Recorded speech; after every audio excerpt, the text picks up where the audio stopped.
Is everybody ready?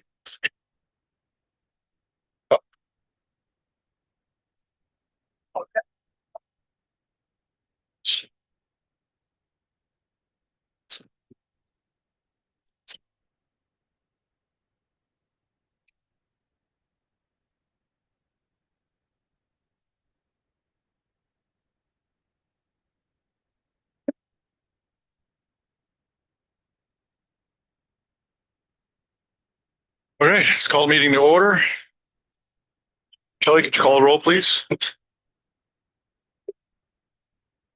Commissioner Ayala, Commissioner Hutchins, Here. Commissioner Cassidy, Here. Vice Mayor Cos, Here. and Mayor Pugh. Here. All right, stand for the pledge of allegiance.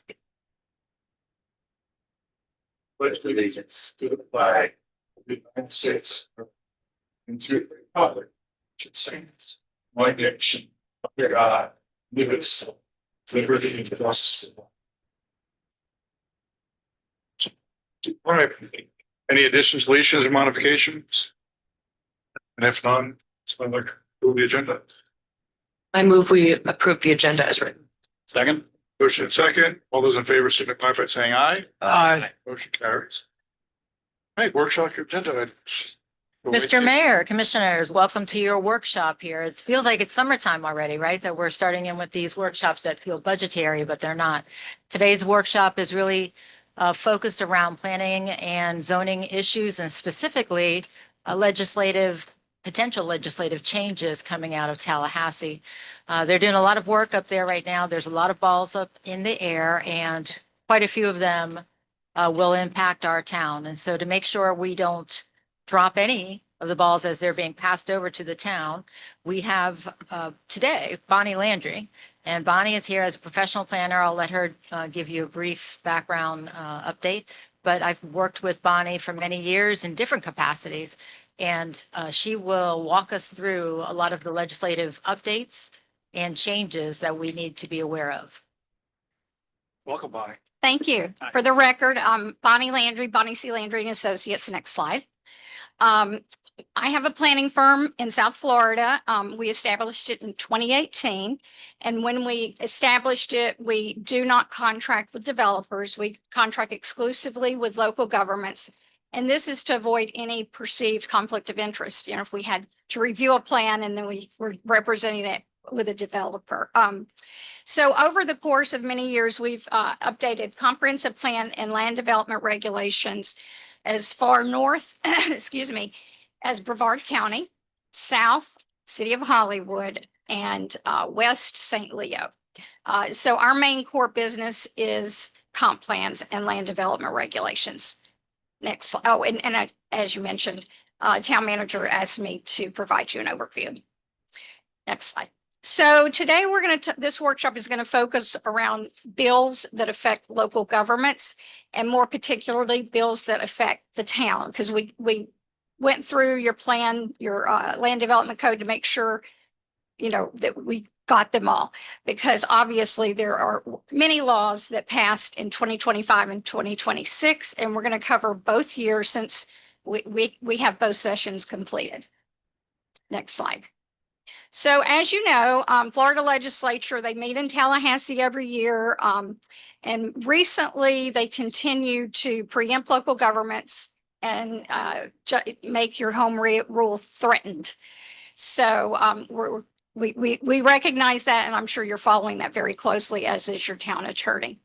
So just for some statistics, in 2025, close to 2,000 bills were proposed and only 269 passed. And in 2026, 1,900 bills were proposed and 234 were passed. But out of that, more than 400, we only are going to talk about 12. But I wanted to make sure you knew this is not a comprehensive, this is mostly about regulations. So as an overview, next slide, please. My team has familiarized ourselves with your ordinances, and we selected 12 bills to focus on today that we think would be of interest to Ocean Ridge. And these list of bills range anywhere from building permits to local regulations to affordability for homes As you know, that's another issue for the state. Next slide. So the first one I'm going to talk about is recovery residence.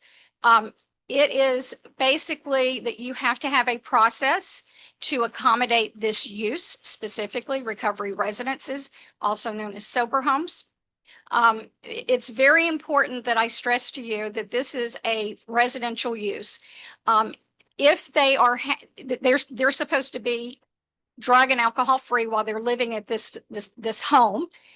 They will be getting therapies, but off-site, but it is not a business. It is definitely a residential use.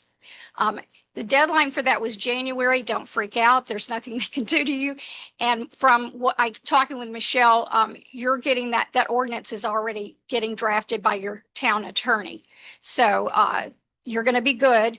And I did talk with the town manager.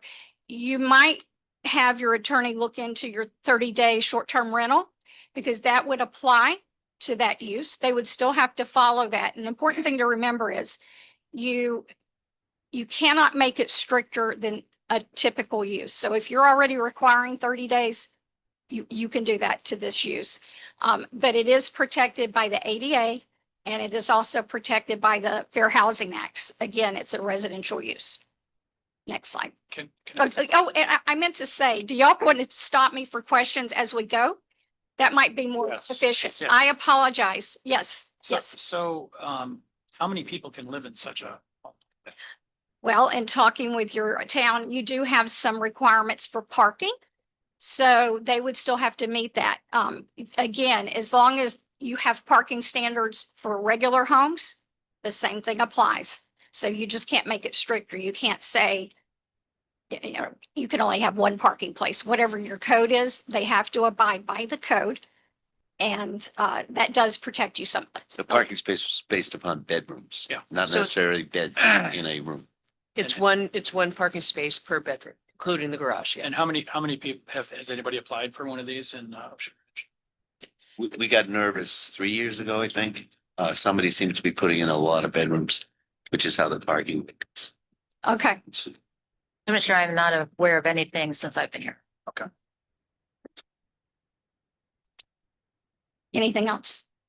Is that good? And I also want to preface this with all of these laws that we're going to be talking about. I would defer to the town attorney because I'm not an attorney, I'm a planner. So the three of us, Michelle, myself, and Christy, will look at it together. It's kind of a team effort because I would always defer to your legal team for what we're recommending. So I'm just trying to provide you an overview. So the next one we're going to talk about, thank you, is Senate Bill 180. I'm pretty sure you know about this one. Oh, wait, I'm sorry. I got ahead of myself. I'm pretty sure you've heard about the SB 180 because it basically is freezing your land development regulations at a certain point of time, retroactive to August 2024 and October 2027. And what that is the law said you cannot come up with any regulations that are stricter or more stringent than what they were in August 2024. So it has been a challenge for local governments that have had to update their comp plan because it's looked under the microscope for that. It also requires swift recovery after a storm. So what that would mean is you need to have a plan, a post-storm permitting plan to make sure that your residents who have damage can quickly apply for a permit and start their rebuilding process. There's also some requirements to have things on your website that we could work together with the town clerk on or whoever manages your website. And you also have to provide an electronic option to receive, review, and access that improvement loss letters. So again, the freeze is from August 2024 to October 1st, 2027. And as you may or may not know, it's been the subject of many lawsuits. So we've had local governments challenge the state because it seems very harsh to not let you move on with your business until 2027. Next slide. Can we hold on? Oh, yeah. And I have another. Your last statement confused me. The last sentence you just said.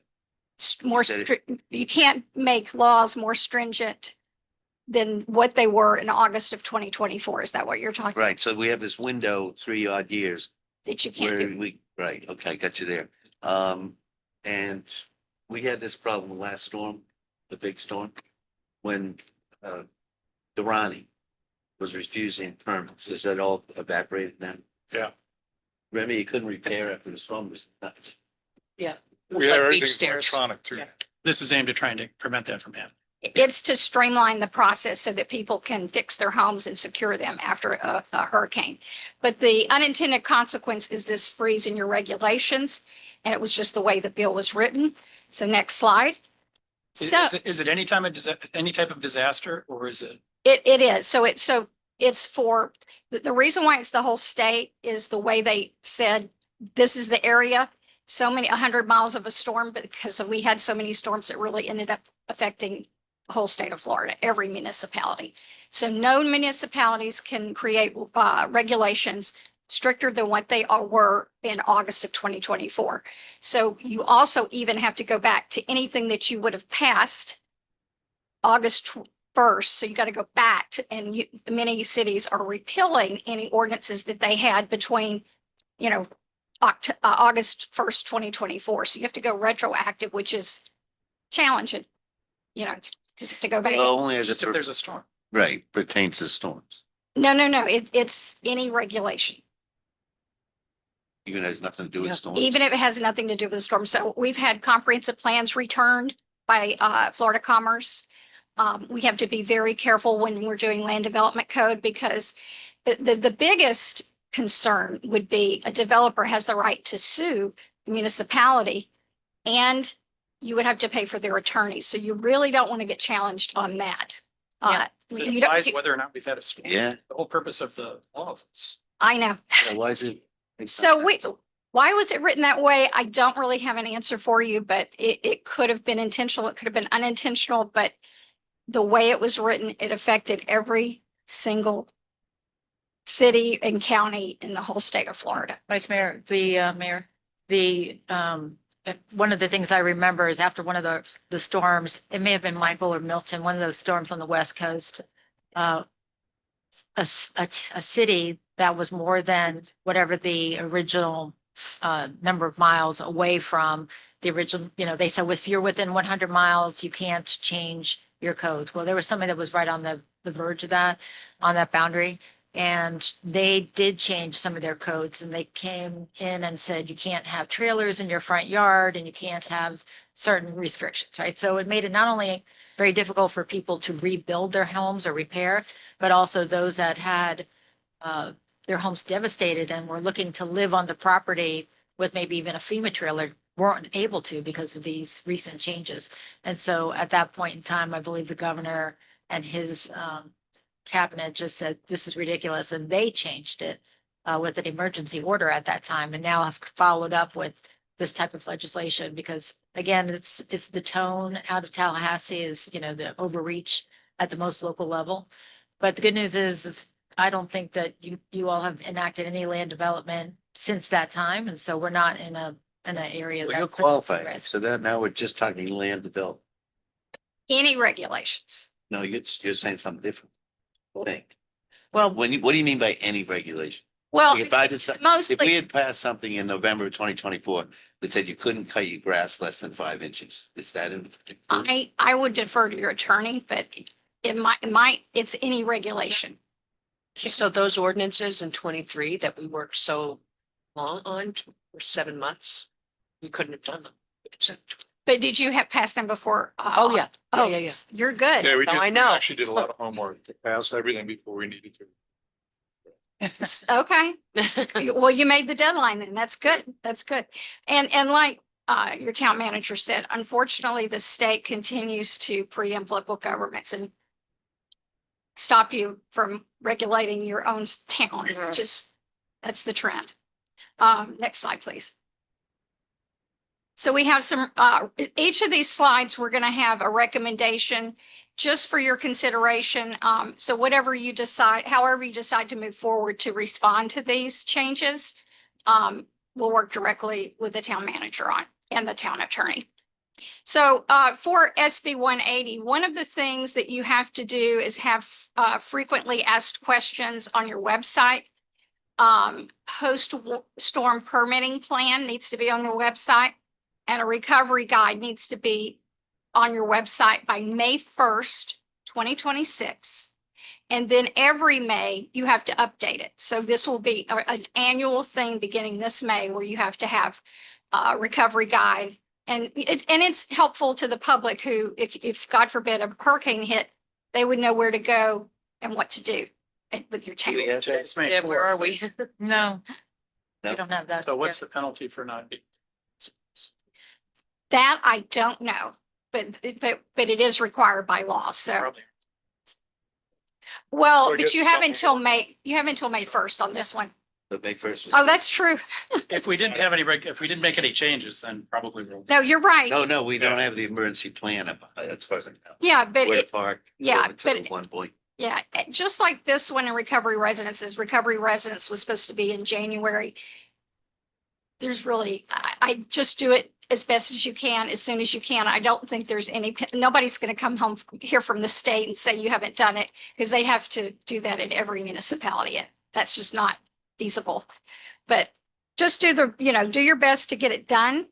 And as I mentioned in the previous slide, if you want to look at any ordinances that were passed between now and back to August 2024, to make sure that nothing you passed and during that time frame was more restrictive or burdensome. So Michelle, do we have Christie work? Are we gonna, that's a task for her to undertake, or you, or? That's really something that I would work with our building official with. The culture of the town really is, we try and process everything as quickly as possible. We have new initiatives now with creating 24-hour turnaround. So processing permits post-storm, when Mike is the building official, we've already spoken about it. It's going to be a very easy process for anybody. But just the stuff like getting our website updated. Yeah, and that's- this kind of stuff. Somebody's got to do that. Yes. That's on your list. It is on my list, but it does have to be finalized by actually the building official and signed off. And so once that's done, I'll make sure that we get Who it done this physically week. populates our website? Kelly, Kelly does. Oh, yeah. so all right. with her sixth arm. Yeah. So it's Kelly. Yeah, it's all like that. Yeah, but I can say our building department's named that. And they're the key person in this, because really that's what you need after a storm is building permit. So that's why Michelle is going to work directly with your, You need a building official that understands we're Yes. here to facilitate, to get out of the Yeah. way when we can. And I believe you have that right person.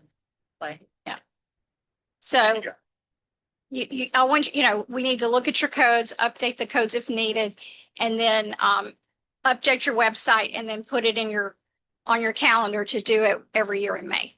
Next slide.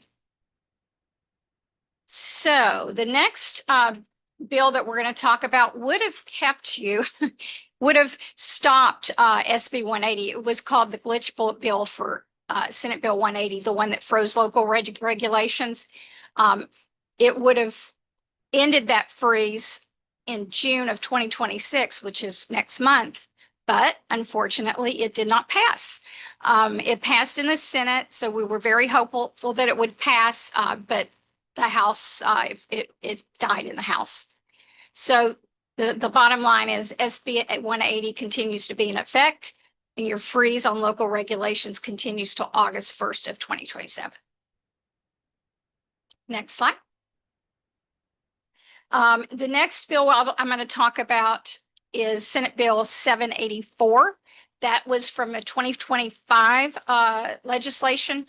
And it basically changed the process for when people plat land. Your current way of platting land does go to your commission for review and approval. We would have to revise your platting section of the LDR to make that administrative meaning. It would be a town employee. It would be either the planner or the building official, and they would just check it off and say, go file this, and you don't have a say. Can I ask a question? Before this, did it have to go through P and Z? Because I know we dealt with this on Island Drive, Kelly, remember? Yes, before it went to P and Z and then it went to town commission. Yeah. We have since changed that. We haven't done it through the code, but we have been changing our process. So how does this not conflict with SB 180? It makes it easier. So if it makes it easier, Yes. that's okay. It's just Yeah. nothing can make it more. You can't burdensome. make it more Okay. difficult, but so I hope I didn't make it sound like you can't change anything. You can change your regulations, but you just you have to be careful if it's stricter or burdensome to the applicant. So what we've recommended to other governments is we can draft those, shelve them until October of 2027, or you can wait. If you're looking at updating your regulations to something that would fit stricter. Why did the state in its wisdom choose October 2027? I don't know the answer to It's that. so random. I guess. It does seem random. It's doesn't it? it's exactly 5 years. It will be exactly 5 years after Ian and Nicole. That makes sense. Okay. Okay, That was October 22. Okay. Any questions on that? And if I'm going too fast, slow me down. No, I'm fine. Okay. Next slide, please. Senate Bill 1080, also from 2025, is related to the development review process. New permits, you need to have information on your website. Again, that's something that you would do locally. There are required timelines. This one is very important. So if you have development review process in your land development regulations, which I'm sure you do, and your timetables don't match those of the state, then you must change them to be at least as lenient, as quick as the state, but not slower. So for example, if you have in your code that you've got 2 months to look at a development plan, and the state says, no, you've got to do it in 30. You've got to change that part to be compliant with that. But it's another example that a lot of these are in favor of the developer. But there's no, since it's state law, you don't really have a choice. So you have to look at what your timelines are. And also very important to know is if you miss that timeline, according to the state, you have to refund the application fees, which is also that's a pretty big penalty. And they have, specifics about how those are refunded and what percentage, depending on, it's very streamlined in the law. So it's just getting your code in compliance with that and your processes. So do our development review times, they within the law? They match. Well, I have a question on that. Within 30 days, we have to do the refund if it doesn't work. When We you don't say, respond. when you say 30 days to review, does that mean from the time that we receive it? Does that include comments or does that in total? So you do have that's after you have a completed application, because as you know, if you work with these, the applicant will drop it off and you have a checklist. Oh, they're missing this. So you send it back. So the time clock doesn't begin until after sufficiency, after they sufficiently have given you everything. But we've worked with other governments just to make sure those timetables work. And then if your timetables are in compliance with that, you just need to have somewhere so the person knows if we miss that, this is the refund we have to give them if you're unable to meet those timelines. So for example, if I receive a packet in, everything's there and we review it, say we get it done within a week, but they're missing something, there's comments that need to be addressed, does that time start over? Or is If they're that, missing something, like, say, for example, they have all the documents they need, but on that document, they're missing some information that the administrative review, we didn't find it. But during the official review, they realized that they didn't include an easement or whatever, maybe I'm just throwing Sounds something out like there. once you timestamp it, that's when the clock starts. So if you miss something, then. Because it used to be where, like, for comments, it would start back over. Well, that's That's where I'm wondering. What happens is that then you have 30 days, the town needs to review. it. Okay, not just hold on to it and oh, we're gonna get to it, we've been too busy. Once they review it and they find it's missing, then they give it back to the applicant. Now it's back on the applicant, not on the town. That's what I'm Town wondering. did their that due time diligence. starts They over, reviewed That. Or does it? So I can't give you a permit in 30 days if you don't have the right. So it'd be But- very important that a letter goes back to the applicant when that Within the 30 occurs, days. because then we have told them they're at fault. But that's if there's something deficient. But 30, if there's just if the town just has comments but they have, or they want to have Comment questions, Is a deficiency. Usually when you get a comment, the comment is deficiency. Oh, no. No, but she timestamped it already. So- Kelly's accepted it, so whatever is discovered during that 30 days wouldn't apply, right? But again, if you go through your checklist Mhm. and you have 30 days to do that, we've had other local governments, they have to get it done in 10, which is impossible for a small government. So you would have, whoever is checking your list, you would have 30 days to go back and say, you're missing a survey or you're missing this. Then it starts all over again. You get another 30 days. That's it, just what I just said. Yeah. Literally, it's incumbent upon the town They to need- review it within the 30 days. Correct. And after then, that, if they have the deficiency, they being the applicant, then that applicant now is back on that. And yes. then when they bring it back, they have another 30 days. And then we have another, it keeps going. And unfortunately, that I'm sure you see many that are not late.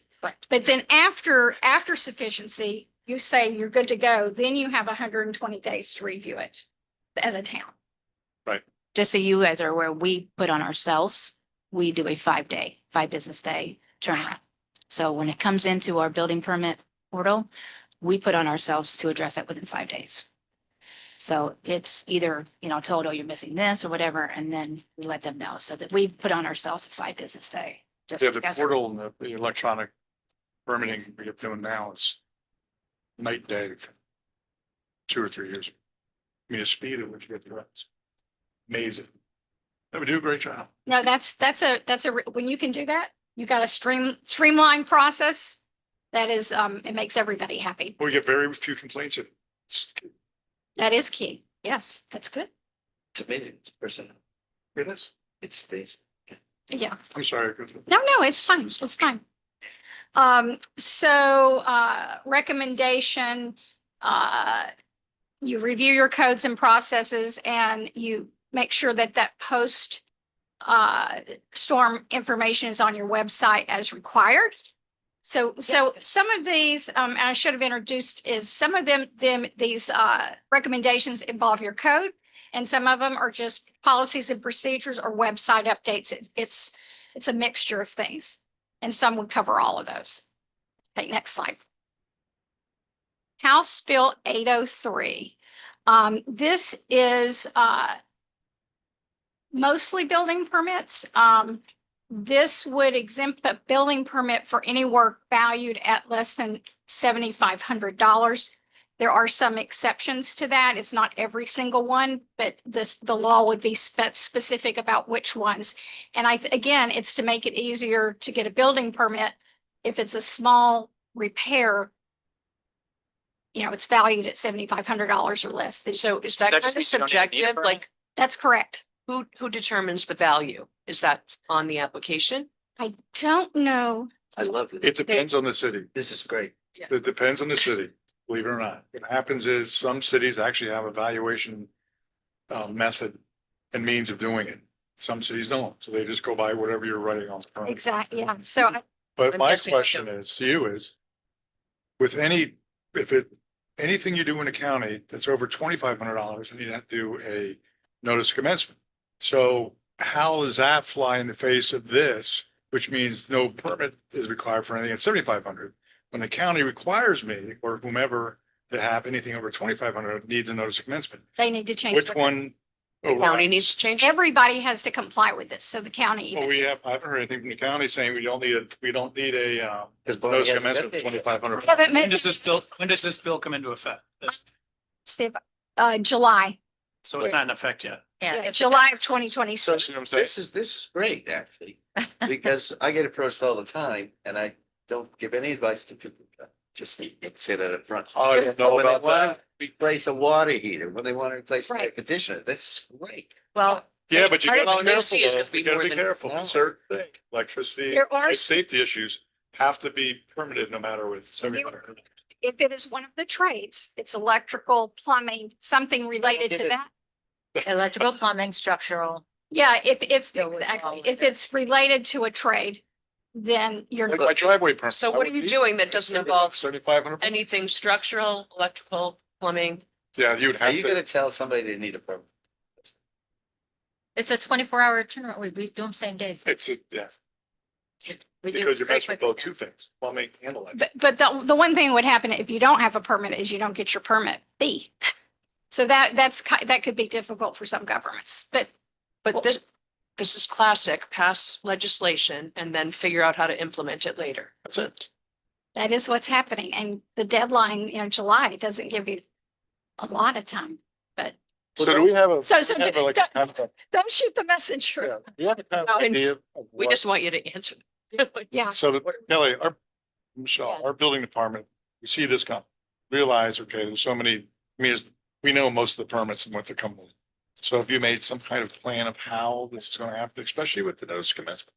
Yeah, so your building official is actually on top of this. He is have been attending some educational courses and has spoken to a gentleman who leads a conversation and presentations. And I believe that gentleman's name is Ian Cohen. And he's an official within the state as well. Been speaking about privatization for building officials as well as these types of changes that are happening there in Tallahassee. And so we're eyeing it. There's very few that are going to fall underneath this, but maybe like a repair to a shed, for instance. We had somebody who had to do a repair to a sidewall of a shed. And that was not structural. There was no electric. It was going to be less than 7,500. And so in this case, it would fall under not needing a permit. So I'm devil's advocate. We have code enforcement go out and stop work and someone comes in and shows us something that says that it's less than 75, even when it's clear. They need to they're supposed to still let the municipality know that work is happening. Okay. And they could fill out the application as they would if it were a regular job, an affidavit that says it's less than $7,500. That's going to, it looks like most likely be the rule that gets implemented. Now, whether people within the town are going to stop when they know they're only spending $2,000 at Lowe's and they're doing their own home improvement, I can't tell you that that'll happen, but that's supposed to be the way it's supposed to roll out. But again, as you're seeing the theme here, everything is a streamlining process, making it easier, better for homeowners. This is the talk, these are the talking points that we hear out of Tallahassee, not that we all agree to it. Does this do trees fall under this, like removing trees? They've already addressed the tree ordinance with having a note from the arborist. And so if our tree ordinance is already in play, that's going to supersede, work. This is specifically for construction. Can our code enforcement officials involved with these classes with Mike, the building official, right? So I mean, because they gotta be on the same page. And because- Mike is informing, yeah. What makes me nervous with all this is the fact that, yeah, they get a building permit. How are we gonna know they're within the correct zoning? Doing they're so far from, setbacks and stuff like that. That's the part that makes me nervous. Well, then what would happen, they would do the work. I can pretty much answer that, because they do the work, even if it was under $7,500. And then the code enforcement guy to go out there, and obviously he can, it's been he's the code enforcement for this town, 15-foot side, all the setbacks.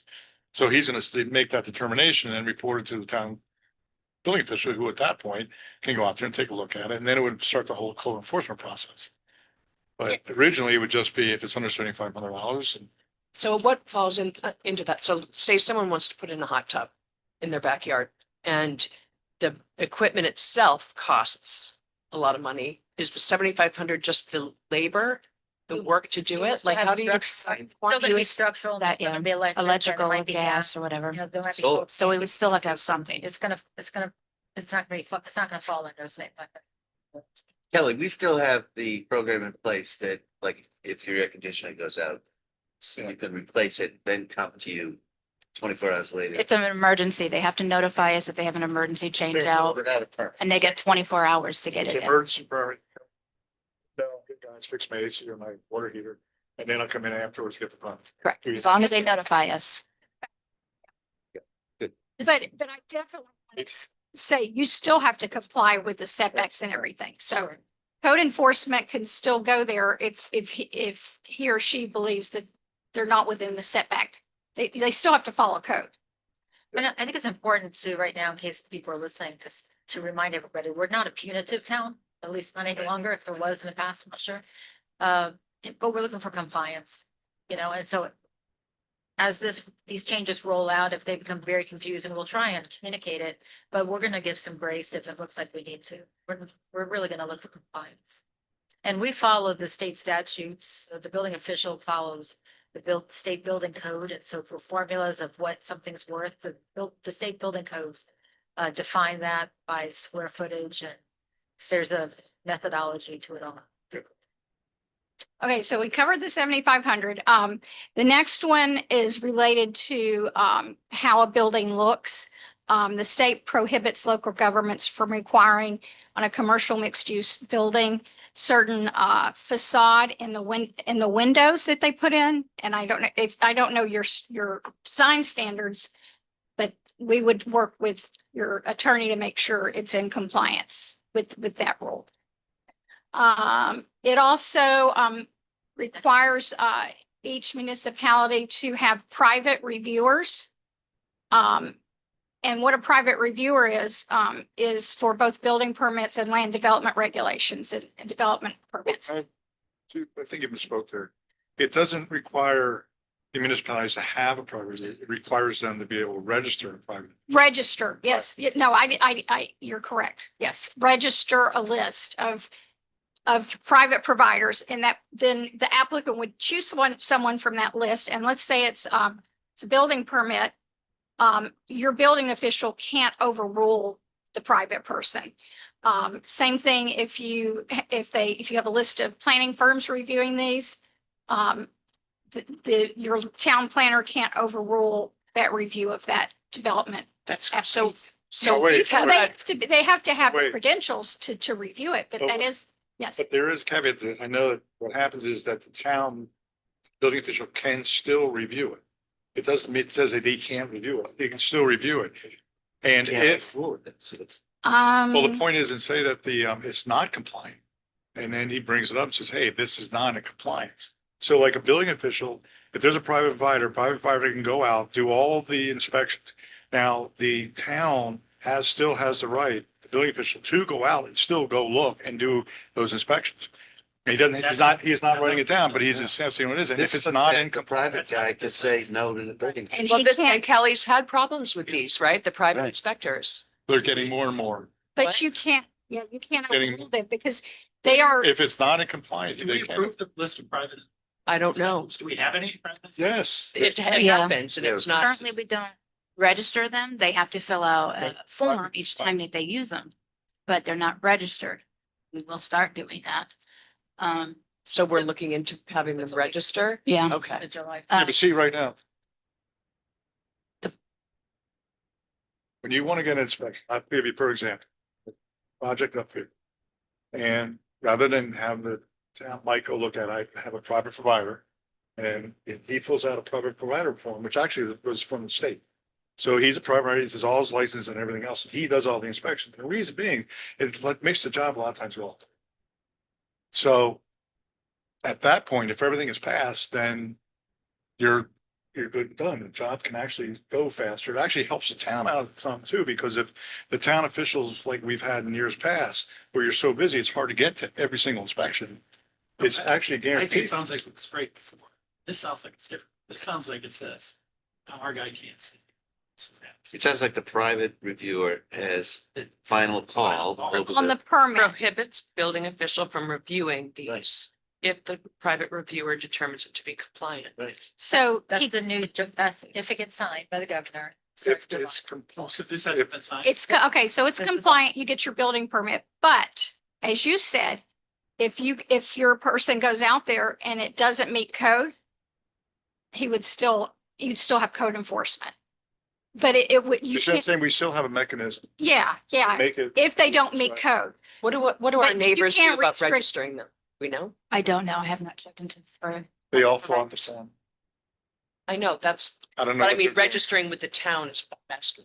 Are there going to be any penalties or anything that the private provider is going to be held? Because right now they sign a form that says they're going to turn in their inspections beforehand and they're going to give us the results within certain timeframes. But if they don't do it, nothing happens. If they don't do If they what? don't let us know in advance that they're going to be doing the inspections and they don't turn their So inspection that you result can't- in. Yeah, so that I understand. what nothing you're saying. happens So to that. something is covered up and now you can't read it because it's covered up. I understand. I don't know how people deal with that. But there are certain codes that, unlike that, that they could come back and say, send to code enforcement. But Well, the then that would be purpose of, incumbent upon them, if they did something wrong, or some house, the house burns down. And it comes to find out it was the private provider who inspected it and said it was good, well, then that goes back to him, so he would get sued or his insurance or anything else. So so, the town would be out of it because the town had no culpability whatsoever, because it's a private building. and if you're, it's very, I don't think I could ever do it. It's a very hard test to pass all the trades and be a building official. So if somebody has that expertise, they wouldn't ruin their reputation over something like this. It's really intended to speed up, streamline, just as your town manager said, it's to make things happen quickly.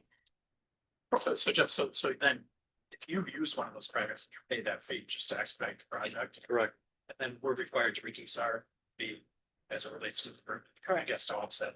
Yeah. The fact that you had to. But usually though, when you start a project, you know, okay, I'm gonna definitely use a private provider in this one, and you just add it to the other cost you charge. Yeah, and this is a new one. It's just from 2026. I think the law itself would be a little clearer about how you coordinate. Again, you want to look at the law, and I'm just making you aware. You also, This is again, the example of all the balls that are in the air Yes. now, and we're building the plane as we're flying it, kind of. because the two sessions were pretty close together, that's why I ended up doing both years after we talked about doing this. So this makes sense. If you have a private provider, you have to give them a credit. You can't charge them the same fee because they're already paying the private provider. So you have to give them a credit if a private provider is used. So off-site constructed homes, that's like your prefabricated homes, right? Modular. Modular, thank you. There's many words you can use for that, but you have to allow those in any zoning district that allows single-family homes. You can't say you can't do it because it's prefab. It's not a mobile home. It's just a It's modular home, meaning the pieces are assembled off-site and then put together on the, and they're actually, They've got a they Like a have. tilt top. What? It's They're a tilt great top. quality. Actually, they're. Go down to Big home. Osprey Court, drive through the 5 or 6 homes there. Try to pick out this big thing. Good. No, and they have to be hurricane, they still have to meet all of the other codes. I worked in a building that was constructed. It was commercial, well, it was a school that was done all site. We brought it, they trucked it down and put it together, and it was, it was a sturdy building. You can't, Often it's not what sturdier. they used to be. Let's put Yeah. it that way. Yeah, because they transport them. They often have to sister things they otherwise wouldn't. They're building on site. Mhm. Okay. So, the single family home. So my recommendation on these standards is by July, update your permitting process with your building official, and make sure you have something in your policies and procedures to give person a fee reduction if they're using a private provider. And if you have anything in your code related to offsite constructed homes that's stricter than what they require, then you need to amend your code to be compliant with. So, We already allow. so I have a question. Mhm. How do you determine how much to give back to the applicant? Because there is, you're, so you don't. So is the town gonna have to come up with exactly how much we pay the inspector to inspect? We currently already have it in our ordinance for a fee reduction. But here with the portal, we've been billing, like, first when they submit it, they pay for their permit fees. Then they pay for the review fees later. Well, if they're not getting reviewed, they're not getting review fees. So that right there is. So it never happened. They get, if they use them for inspections too, we give, I believe it's 10% off of the building permit fee for their inspection. So we currently already have it. Does that cover? Say that again? 10%? What is the requirement? I don't know if it's specified, to be honest with you, but we would work with the building official. Sure. We just need to make sure you have that provision. But Yeah, so did we know that 10% covers our fees?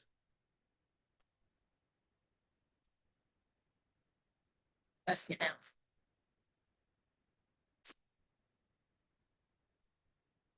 Okay, I'm sorry. we good? Yeah, we're good.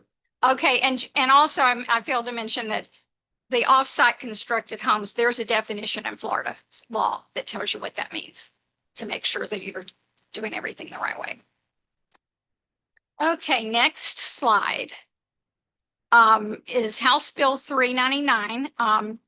This is related to your LDRs, your local regulations. This is to address compatibility. So what compatibility is, you know, many municipalities will say, that's not compatible. You're building a single family home next to a multifamily home. It's not fitting our community character. That's no longer going to fly. You need to actually have some criteria in your code that says this is what it means. These are the things we're going to check off the list. It has to be a specific list that's used for everybody, so it's always the same. And so it does also severely limit your ability to deny an application. It also restricts regulations of off-site homes. But I did talk to your town manager about this one previously, and you have a provision in your code related to Architectural Review Board. So I would defer to the attorney how we move forward with this, but your staff believes that this gives you a little grandfathering in, so it may give you a little more teeth. But Can I you- would again defer to your attorney. Can you explain compatibility though? I mean, we have zoning, right? So either it is a mixed use or medium density, or it's single family, or whatever it is. What is this trying to prevent us from doing? It's trying to streamline how people say it's not compatible, because I guess there are municipalities that just use that word widely. And you need to have a standard so that every application is treated the same. So this is going to help you do that, to have some unbiased criteria that you would follow. So basically, the fact that a architecture review board or planning and zoning board can arbitrarily say, we don't like the way it looks. Because we don't like More it. restrictive, even if they're meeting zoning. Yeah, that's. They can't say that. anymore. Got Can't it. say that. Can't say. Right. Well, you can have criteria, and if they don't meet the criteria, you also are required to mitigate. So let's say you've been to the Architectural Review Board and they say, yeah, it's not compliant. You can't just send them away. You have to give them some options of how to mitigate that. For example, they may say you need to have more landscape. You need a buffer. You need your setbacks to be staggered. You would have to give them an avenue to go down. You can't just send them on their way. I look at Yeah, we do that. compatibility differently We do in that. this context. Because we've had this problem in the past, kind of got rid of it. Where somebody would bring a house design like Hudson Street, the guy at the top of Hudson has a modern house. There were all kinds of complaints during that process because it didn't match the houses in the neighborhood. Yes. I think that's the intent of this rule, that opinion of what is attractive architecture is abolished. Yeah, so it gives you some unbiased criteria so that everything is reviewed the same and you don't just arbitrarily say, I don't like it.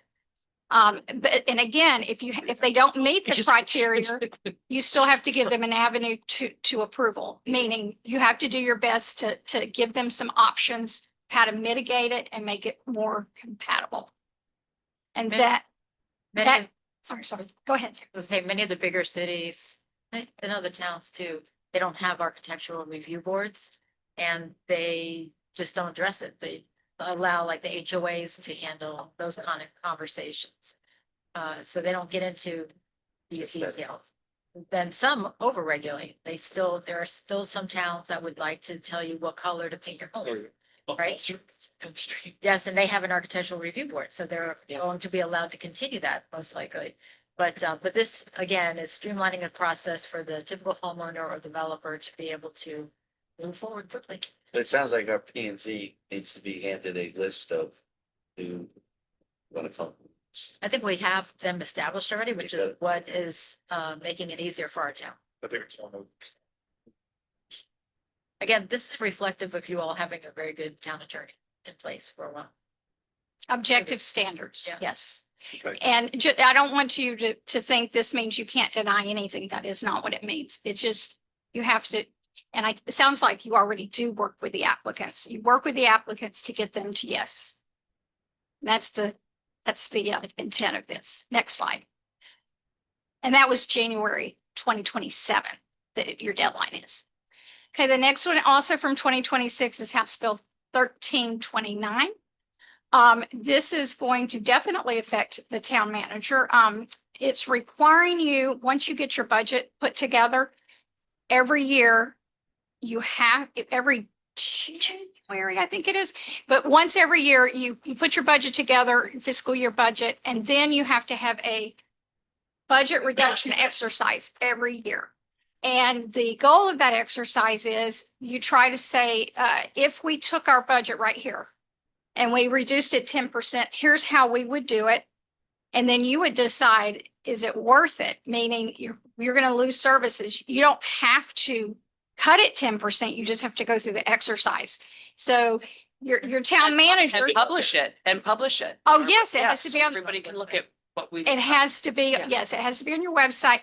But let's say your town manager put it together and it really affected a service that's very important to this town. You would just say, I don't think it's worth cutting the budget 10% because I don't want to lose this service or whatever that you're going to lose. It's not And a bad intent. It gets rid of blow. say that again? It's not a bad intent what they're trying to do here. It gets rid of blow. Yeah, that, no, Crept in. Doesn't get rid of anything. It's- Right, but at least maybe you discovered. well, you But may, and you not may, till- Probably a good. Not till next year, right? It's not this year, it's the 2027-2028 fiscal year budget Right. cycle. not this year. Not this year. Blow it away. Well, and we are having a practice run at it. And when, Oh, I know when great. we had the one-on-one, part of what I was talking about is that during our June session, I'm going to present to you everything that's not public safety, the summary totals, and then you would have an idea of what 10% of that would look like. And then I'd give you an idea of what the projects could be. So we'll have a practice exercise. And I'm actually calling it the budget, what's the language, whatever the It's specific called budget a reduction budget exercise. reduction It exercise. says, that's what our title is. So we You'll could- see it in tonight's. Lose $10 a month. Yeah, I you mean, might you lose could, yeah. $10 a month. We were down to $73. That's, we can cut that. Yes, you can cut that. And then there's other required information on the website, other budgetary financial information that your finance person would know about that have to go on the, and that has to be published by January, that begins January 2027. So again, it's a website, it's an exercise, but it's not really a change of code. Kelly, are you capable of doing all this web work? There's a lot of web work to She's doing do. it now. What is the additional budgetary? I think salaries might be on there, but I think you already put your budget on the website. It's already there anyway. It's, so typically what we have done, so I won't speak for us, but what we have done is during the one-on-ones, you've seen everyone's salary breakouts. And then we provide for public consumption, the footnotes, that portion that we have the general summary of the budget. And then after that, we have what's called the footnotes where it's line item. And each one of those line items shows that information and you can see your executive salaries. So you as a town have already provided a lot of this information. The new information that they're requesting is actually going to potentially be that we have actual names next to. Normally the stuff you see in private will have to be out there for public consumption in the future and available on website as well.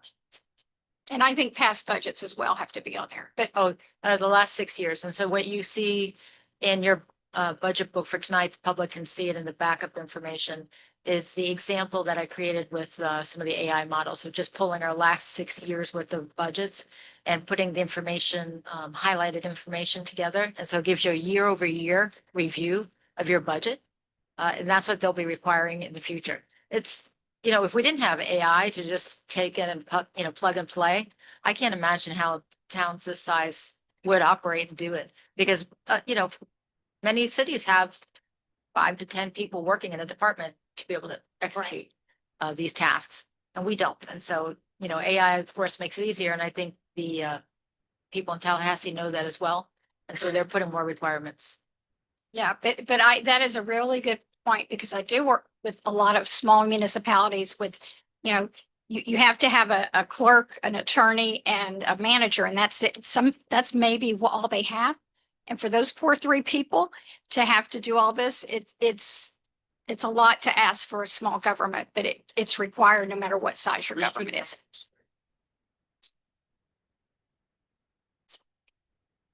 Probably should start thinking. How much it costs. To provide rates, services. Because if the government keeps pushing back on That's exactly how much money we can collect from our taxes. At some point, let's figure out, okay, how much does it cost us to do these different things? Are we gonna keep doing them? Or are we gonna charge a fee for it? So at some point, we should start thinking. And I think we're, you know, there will be a time where we will have to do that in order to help our residents understand where their millage To rate is justify- going, we can't right? Justify fees. In my personal opinion, I think there's a lot of desire in the state levels to see small towns, municipalities become unchartered, to see them become unincorporated and to consolidate into counties. I've heard that, but I don't want to bring it up. I tell you what I hear. No, but no, I hear the same thing and it's really sad. I have a lot of small governments, they're applying for grants, they're not getting the grants because they don't want to help them, but they're the ones that need the help. And That's it's, a whole nother conversation I actually was having with Commissioner Cassidy recently. It's become very cumbersome, more so than it's ever been, to get even some of these small grants. And it feels as though they're really trying to make it difficult to accomplish and jump through the hoops. It's always been, but it's just, it's different now. And so there's definitely a tone that says, if you want to stay incorporated as a small town or city and be able to live on your own, fine. But you're going to have to raise your own money. You're going to have to raise your millage rate to make it happen because we're going to put high requirements out there. So at some point. At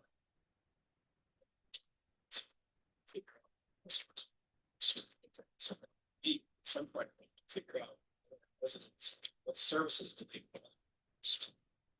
Prioritize. Potentially consolidate, merge in some things. Yeah. It might be tough, but it's reality.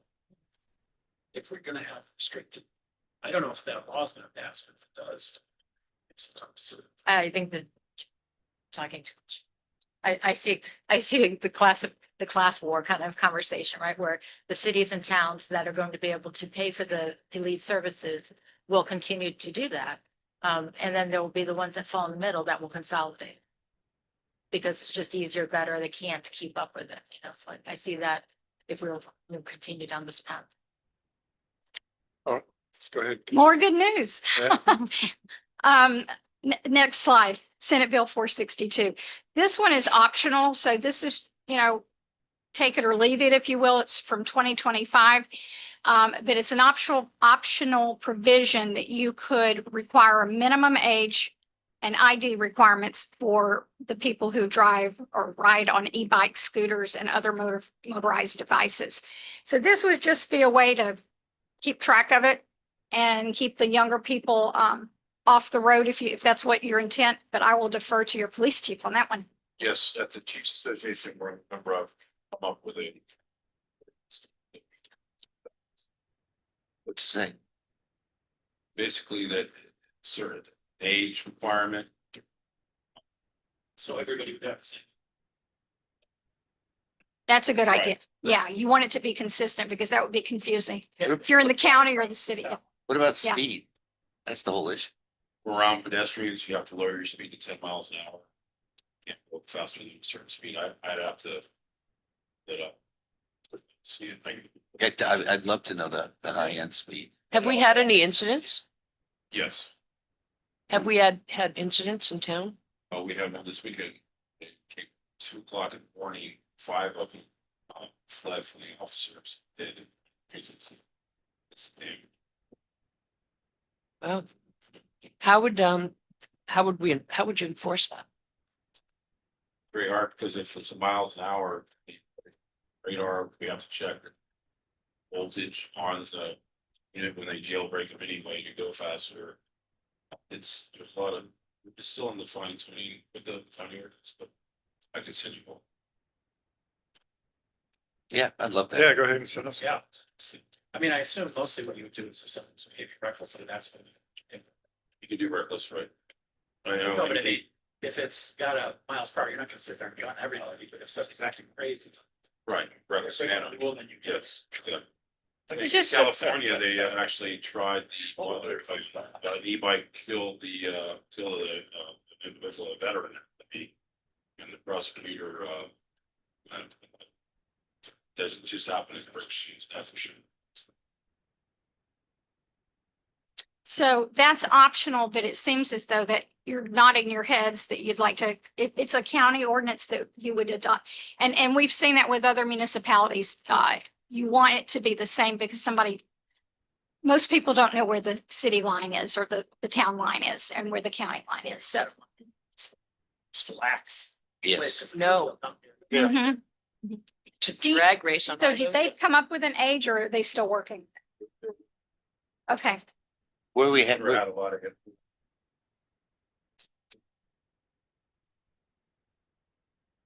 Wow. currently, where can you drive an e-bike? You can't ride them on sidewalks, that's part of the ordinance. Yeah. It'd have to be just like a bicycle flowing the traffic on the street. So on the street or in the bike lane? Yes. So Okay. So it sounds like that's what you want to do. And so you can work with your police chief on that one. And we're able to help if you want to put it in code. Next slide. Okay, House Bill 683. This was from 2025. It preempts local governments from certain ways of regulating synthetic turf on a single family home. And it's only for lots 1 acre or less. It's not yet in effect because the DEP is making the rules on this, but once it's drafted and once it's approved, you have to comply. So my recommendation on this one is to review 66-142, which is where your synthetic grass rules are, and just make it compliant. Did we skip one? So, Did it? no. I don't think so. What? Oh, ADUs we skipped. I got various bills, live road correct. I think that, wait a minute. Yeah, we, push Mike. Oh, yeah, live local. Yeah, accessory dwelling is the next slide. I think we're good. No, we haven't. I'll go back and look, but anyway. So we had some lively discussions about synthetic turf. And the way we decided to postpone doing anything about it for 3 months, because we thought at that time, I think that was January. Was that January? That we thought that the DEP would have finalized everything. And I know they submitted a notice of change on March 17th. And then once that was done, then it goes to Department of State, I think, for review, and that usually takes about a month. So does that? do you know any more about where the I rules get- stand? I'm right where they're with you. The last I looked was the March. So the notice. of The change, rules does are that made. have the Details in it as. to Oh, what no, they're saying? we have the details. Yeah. That was published in January. It's on DEP's website. Then they had a slight change to those rules. That was March 17th. And then that was supposed to go in its entirety to the Department of State for review, and that was to be about 30 days, according to our lobbyist. You know more than I do. Well, we're outside that window now, so I'm just wondering, As far as I know, it's not who's been sitting done. on it? That one I don't know, but it's not done. But I think it's they have drafted. fees. I think that what the version you have is the best case scenario. I mean, I don't see them changing it, but you really can't. I would advise you to wait until it's fully in place before you update, because you don't have to do it twice. Right. But your ordinance is from 2020, so it's, Yeah, I know. And it prohibits the use of it in the front yard, Oh. basically. And we won't be able to do that because the DEP's rules really just address material and permeability and all that stuff. So, but, no, We didn't do anything because we didn't know final rules. right. right. So my recommendation is wait until it's been completely signed, sealed and delivered, and then we look at your ordinance and make sure it still complies. And if it doesn't, you have to change it. You're good. won't. Okay. It won't comply. It won't. Right. I thought you meant you won't have to change it. No, we'll have to change. Yeah, okay. Sorry about that. In many cities, it's a relatively new ordinance and they're like, I just got it approved and you're making me take it away. But somebody complained to their elected official about it and there it goes. Okay, next slide.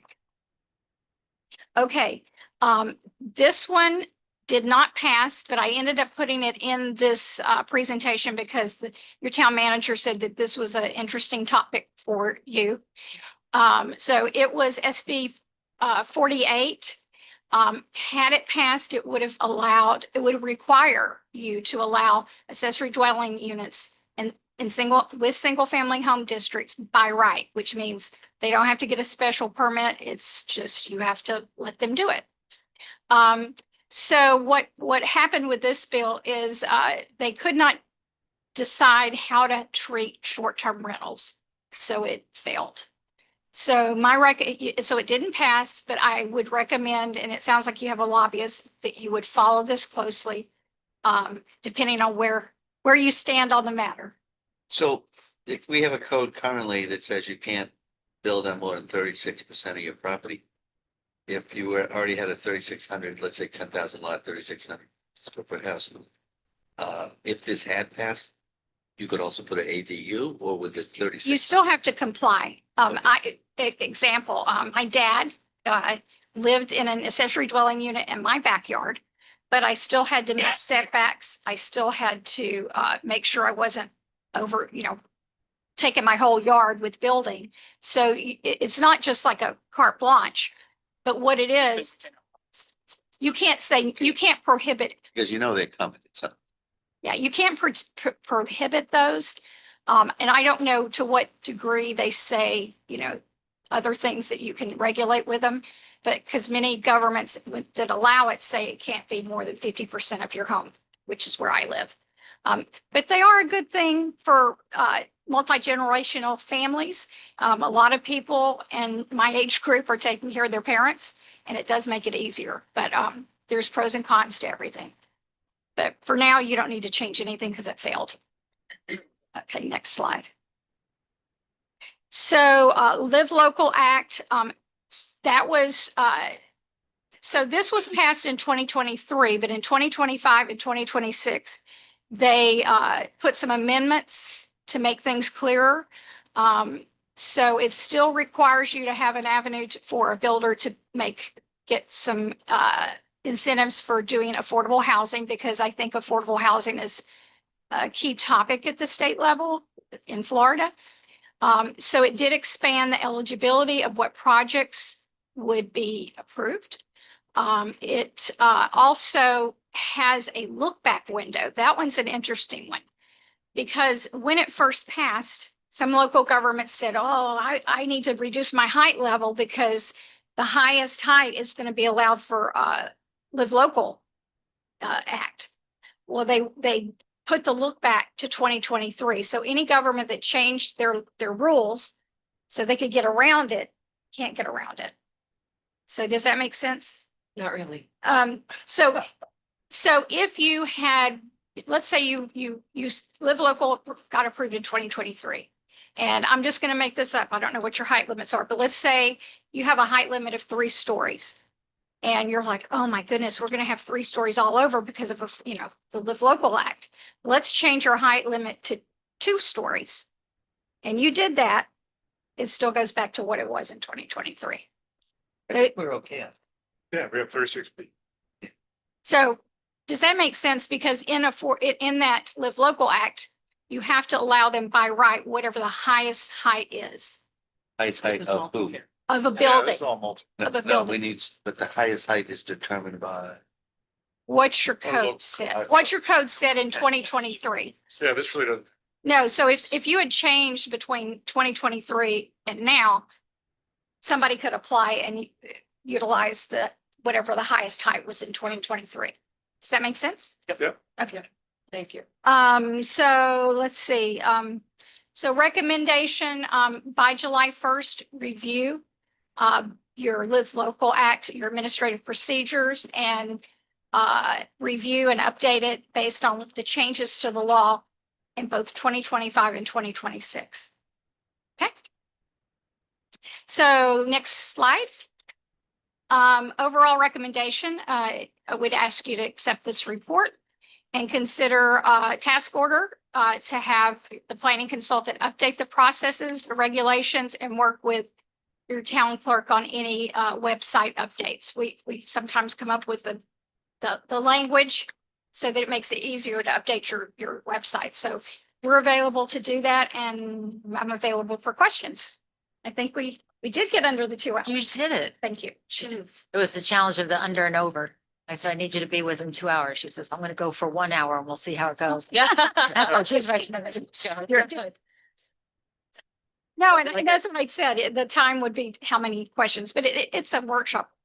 That's how we learn. Right. So we just talked about. 500 central events. Yes. It is. There should be a constitution. It is It's hard. just say- I mean, all it does is. But as Bonnie said, some of these actually overlap into another area. They don't seem to be worded. So, but you're in a good place with a lobbyist. Somebody's working for you to follow these things and protect smaller governments like yourself. Well, no motion has to happen because this is a workshop. Yep. And so I hope you enjoyed getting the overview of the shorter version of what's going on. And Bonnie is, of course, available for any additional questions you might have. If not, then We were giving you those questions right after every item. Perfect. That's Yeah. good. So if you were moving forward with changes, what we've done with other local governments is prioritize based on how important it is and how timely it is. So we would look at the deadlines and the importance, and then that would pick the order that your town manager would have us work in. Or so you could do them all at once so that there's only, you may have more than one ordinance, but you could do it all at the same meeting, if that's how you decide to do it. We need to do this, right? we need to do it. We need to see what passes. Well, we need to see what passes in July. This Yeah. was really just to, So we have a month. You're gonna have to do something. yes, sir. So what we will do is continue to have a conversation with Christie and with Bonnie. And good news, Bonnie and Christie have worked together also in other Other municipalities. Yeah. So we have a trust level on each other's competence.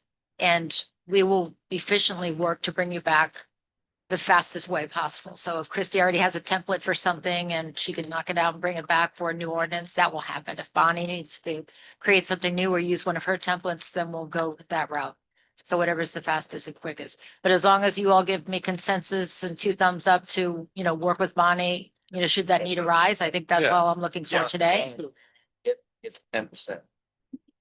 Okay, Yeah, okay. 10%, right. So- You get the 10% discount. is what I'm looking for. But Christy and I do work together, because what I do overlaps a bit in what she does and vice versa.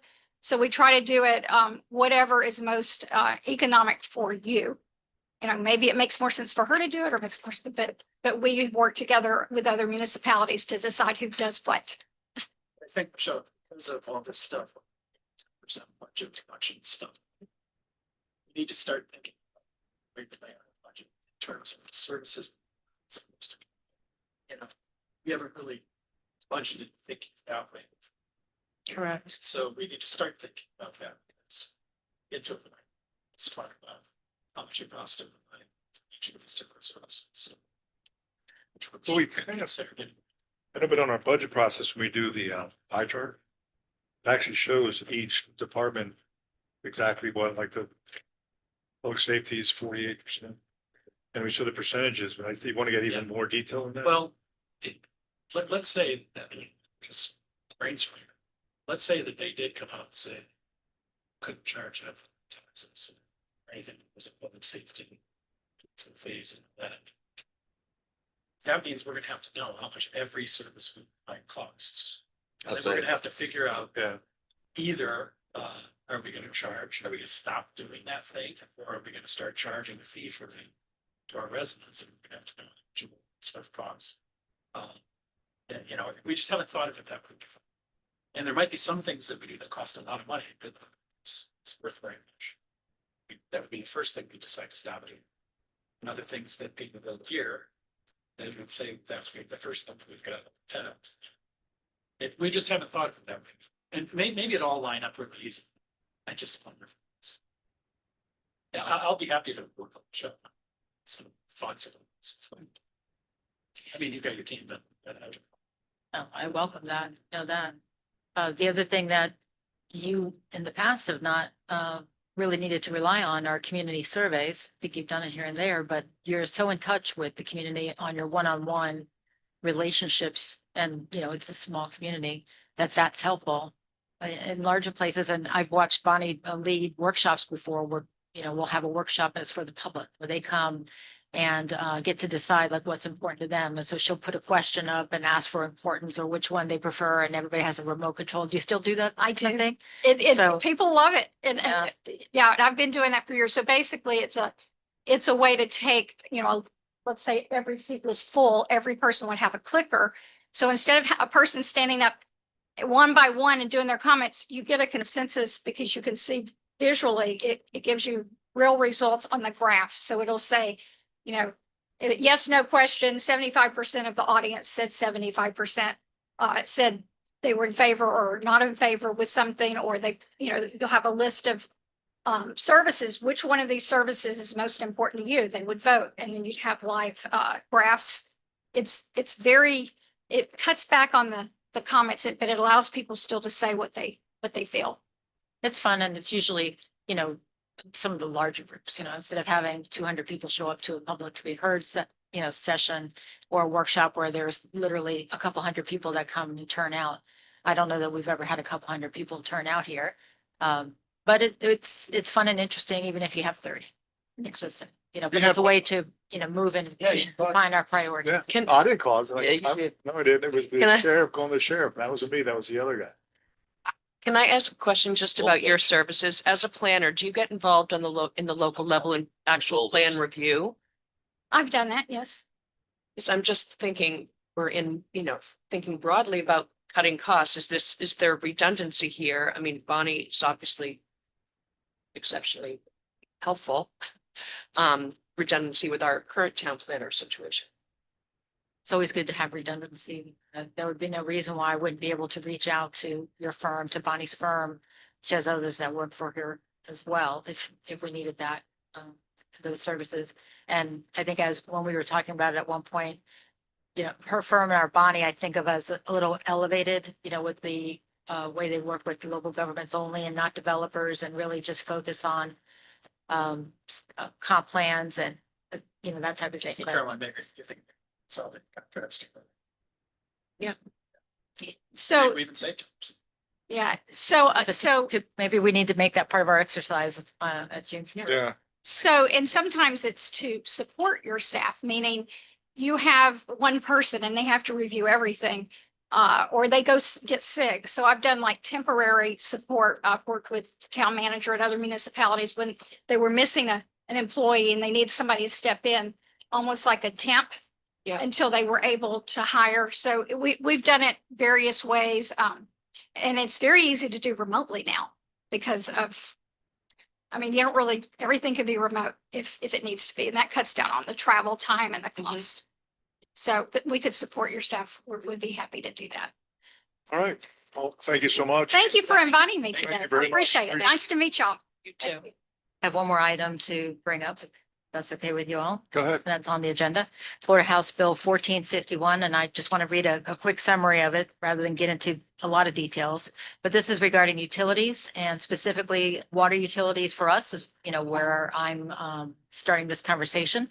As you know, we have water service available to our residents, but it's provided through our infrastructure, our pipes, but it's provided by the city of Boynton Beach. So Florida House Bill 1451 strengthens state oversight of municipal utilities that serve customers outside their boundaries. So this is speaking about them serving us. It requires additional public meetings in affected areas, mandates annual reporting to the Public Service Commission, and places new limits and state preemption on how these systems are governed and expanded. The overall impact is increased transparency and state involvement, with potential operational and financial implications for municipalities providing extraterritorial utility services. So more mandates for the city of Boynton, if they decide that they want to raise fees for the services for our residents, for instance, in the future, they may be mandated to come and have their part of their public hearings here, since we are, since our residents are here, they would have to come. So those are some of the rules that are out there. I bring this up to you in a discussion format because I thought it was worth saying out loud to each one of you in a public forum, that every time I have to authorize payment for our infrastructure for these pipes, the water pipes, it breaks my heart a little because it just feels like it's not quite the asset that we would love it to be. And in a world now where we're looking at services that we provide the residents and prioritized, the priorities that we have outlined are all around our water main replacements. And that is important because it is our water. But is that a service that you want to continue when right now we are paying to fix leaks, to replace the water mains, and we don't have a revenue stream that is associated? I mean, we have less of refuge. It's a thing. It is. I think I in- think I've go mentioned it ahead. before too, that when my husband was the mayor, of Pelham, New York, this is from 2013 to 15. We purchased our water from United Water, which was in the city of New Rochelle in Pelham, and he was able to negotiate that United Water bought our water pipes for $1. And since then, current trustees, equivalent of commissioner, have, let him know that it would have been a crippling cost to the town if we hadn't done that, because they were much older water pipes than Rich, but nevertheless, the maintenance would have been just prohibitive. So I think we should look at options. Like, it can't hurt to look at options. I agree 100%. So I went on one, I told Michelle that I thought it makes sense for us to explore other approaches. Now, I don't think anybody's gonna really buy our pipes. But if they are, I vote to sell them. But there might be some type of approach we can use that really leaves us on the big burden that we have. And what we have to give up in exchange for them. Well, I think it's worth looking at looking at it, because like I say, if our revenue does get cut by a This huge was the amount, then we're spending money that we don't have. Right, but, and I agree with what you're saying, but realize, let's say Michelle has to spend like $300,000 this year on brakes, right? On Water breaks, yeah, brakes. leaks. So whatever company does take them over, whatever municipality does take them over, they're gonna still need to recapture that 300 through the rate that we pay for them. So it's not free. It's all part of the financial discussion. Yeah, they'll have economics on their side.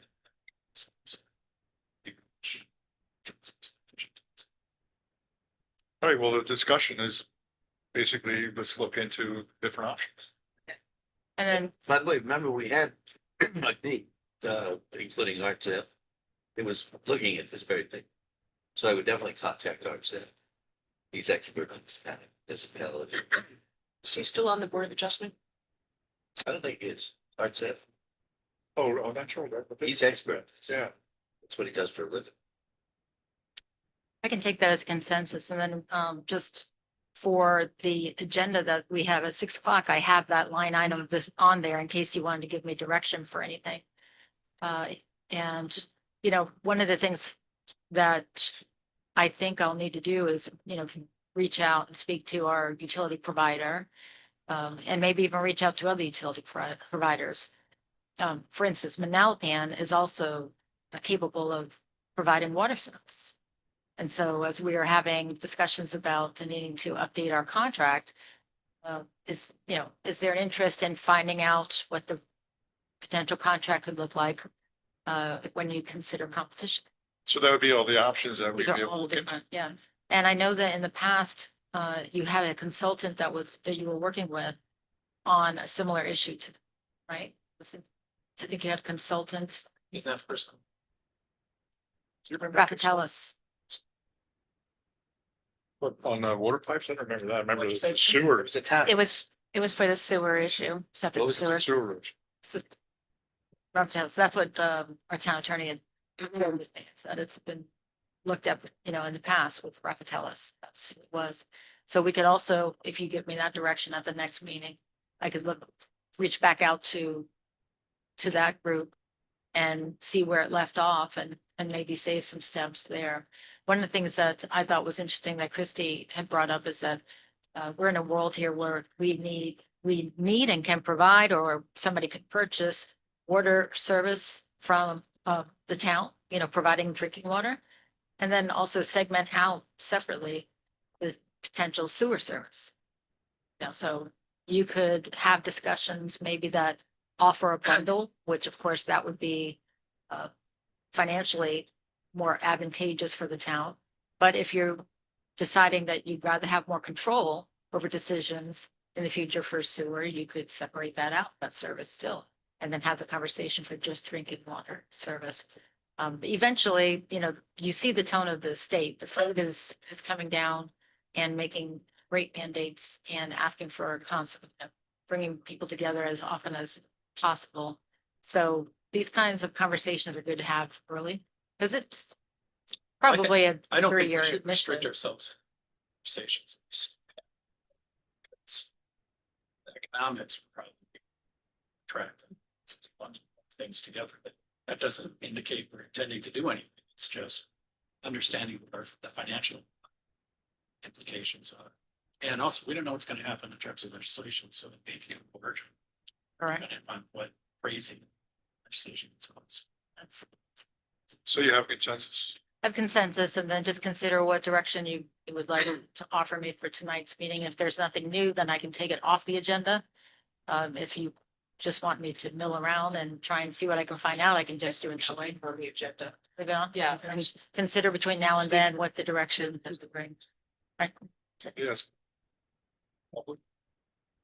Somebody have.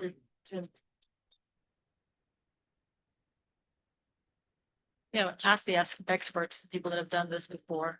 Support.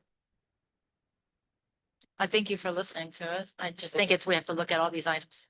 Michelle, I wanted to. So. Did you want to do it tonight, or do you want to do it? Want to do it now? Okay, it's 3:30. Yeah, that's. So you guys got two models from me. One is a 10-year projection. It's a better model than the one that I put together before. And AI's gotten so much better, it took 1/10 of the time to do a better model. Oh. So that's the good news. But I've made it more sophisticated, but not as sophisticated as it probably needs to be or can be. So what I'd like you guys to do is bang around for a little bit, look at it, see if there's some different assumptions that you'd rather see that we could model, some different approaches you'd like to rather take. And then also there's a separate model that models out our current kind of best guess as to what the legislation would be, the 10-year phase out rather bad for safety. So you'll see in that model, I made a bunch of assumptions. They're just assumptions. And I'd like you guys to let me know if you'd rather see some different modeling around it.